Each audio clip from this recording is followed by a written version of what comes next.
Hello viewers, আসসালামু আলাইকুম। রিজাদা ব্যাংকের ইউটিউব চ্যানেলের পক্ষ থেকে স্বাগতম জানাচ্ছি। আশা করি সবাই খুবই ভালো আছেন। আজকে গুরুত্বপূর্ণ একটা টপিকস নিয়ে কথা বলবো।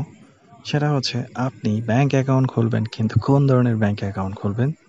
যেটা নিয়ে আজ থেকে অনেক দিন আগে থেকে আপনি কনফিউশনে ভুগছেন। আমরা অনেকেই জানি না আসলে সেভিংস অ্যাকাউন্ট কি, সেভিংস অ্যাকাউন্ট কাদের জন্য প্রয়োজন এবং কারেন্ট অ্যাকাউন্ট কি, কারেন্ট অ্যাকাউন্ট কাদের জন্য প্রয়োজন। এর জন্য আসলে আমাদের অনেক সময় অনেক বিপাকে পড়তে হয়। আজকে এই ভিডিওর মাধ্যমে আমি বিস্তারিত আলোচনা করব, যেন আপনি বিষয়টা সম্পূর্ণ ক্লিয়ার হয়ে যান। তো চলুন ভিডিওটা শুরু করি। প্রথমে যদি বলি আমি সেভিংস অ্যাকাউন্টের কথা। সেভিংস অ্যাকাউন্ট মানে হচ্ছে সঞ্চয়ী অ্যাকাউন্ট। যেই ধরনের অ্যাকাউন্টগুলো আসলে আমরা টুকটাক লেনদেন করার জন্য করে থাকি। আর এই ধরনের অ্যাকাউন্টগুলো খোলার জন্য মূলত প্রয়োজন হয় আমাদের এনআইডি কার্ড। হ্যাঁ, আমার স্ক্রিনে অবশ্যই এখন দেখতে পাচ্ছেন সেভিংস অ্যাকাউন্ট মানে সঞ্চয়ী হিসাব।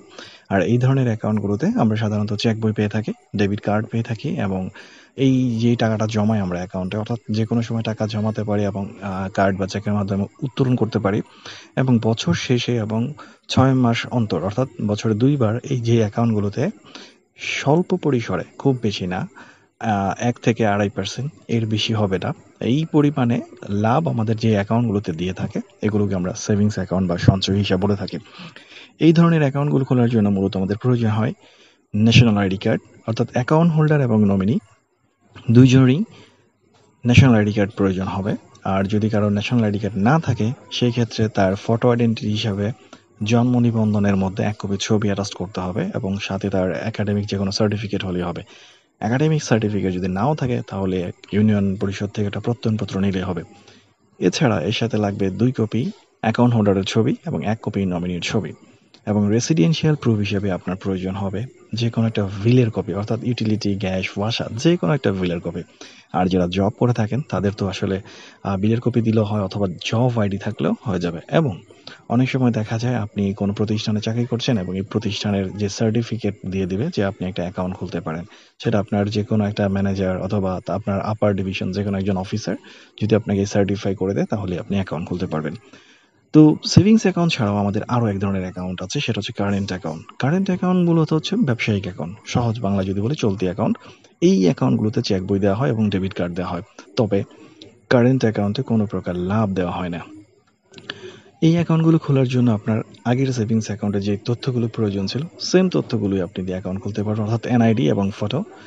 যদি আপনি ব্যবসায়িক অ্যাকাউন্ট খোলেন, অর্থাৎ ব্যবসা প্রতিষ্ঠানের নামে অ্যাকাউন্ট খুলতে চান, সেই ক্ষেত্রে আপনাকে দিতে হবে ট্রেড লাইসেন্স, অর্থাৎ আপনি যেই প্রতিষ্ঠানের এগেনস্টে ব্যবসা করছেন, সেই ব্যবসা প্রতিষ্ঠানে ট্রেড লাইসেন্সটা দিলেই আপনি কারেন্ট অ্যাকাউন্ট খুলতে পারবেন।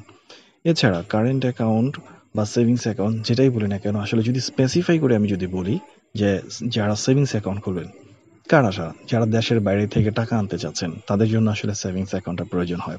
এছাড়া যারা চাকরি করেন, স্যালারি দরকার, স্যালারি নিতে চাচ্ছেন, তাদের জন্য সেভিংস অ্যাকাউন্ট। আর যারা ছাত্রছাত্রী আছেন, স্টুডেন্ট অ্যাকাউন্ট যেটা, সেটা সাধারণত সেভিংস অ্যাকাউন্ট হয়ে থাকে। এছাড়াও গৃহস্থালী কর্ম বা টুকটাক আপনি লেনদেন করতে চাচ্ছেন, খুব বেশি লেনদেন হবে না, কিন্তু আপনার একটা অ্যাকাউন্ট দরকার, কিছু টাকা সঞ্চয় রাখতে চাচ্ছেন, একটা ডেবিট কার্ড নিতে চাচ্ছেন, তাদের জন্য সেভিংস অ্যাকাউন্টই যথেষ্ট। এছাড়া যারা ব্যবসা করেন, ব্যবসায়ীদের জন্য অবশ্যই সেভিংস অ্যাকাউন্ট নয়, তাদের জন্য হচ্ছে কারেন্ট অ্যাকাউন্ট। অর্থাৎ কারেন্ট অ্যাকাউন্ট খোলার জন্য যে সকল প্রতিষ্ঠান আছেন, তারা আপনার অবশ্যই কারেন্ট অ্যাকাউন্ট খুলতে হবে। এবং ব্যবসায়িক লেনদেনের জন্য কারেন্ট অ্যাকাউন্ট প্রয়োজন হয় স্কুল, কলেজ, মাদ্রাসা ইত্যাদি বিভিন্ন প্রতিষ্ঠানের যে ধরনের অ্যাকাউন্টগুলো হয়, অর্থাৎ ঘন ঘন যে সকল লেনদেন হয়, অনেক লেনদেন হবে, হ্যাঁ, কারেন্ট অ্যাকাউন্টগুলোতে কোনো লেনদেনের লিমিট থাকে না, তাই তাদেরকে কারেন্ট অ্যাকাউন্ট খুলতে হয়। তো এই ছিল মূলত সেভিংস অ্যাকাউন্ট এবং কারেন্ট অ্যাকাউন্টের মূল বিষয়। তাছাড়াও যদি আপনার আরও কোনো ইনফরমেশন জানার প্রয়োজন হয় যেটা এই ভিডিওর মাধ্যমে কভার করেনি, আপনি অবশ্যই আমাকে কমেন্টস করবেন, আমি অবশ্যই আপনার উত্তর দিয়ে দেব। ভিডিওটি ভালো লাগলে অবশ্যই লাইক, কমেন্ট, সাবস্ক্রাইব করে রাখবেন। ধন্যবাদ। আসসালামু আলাইকুম।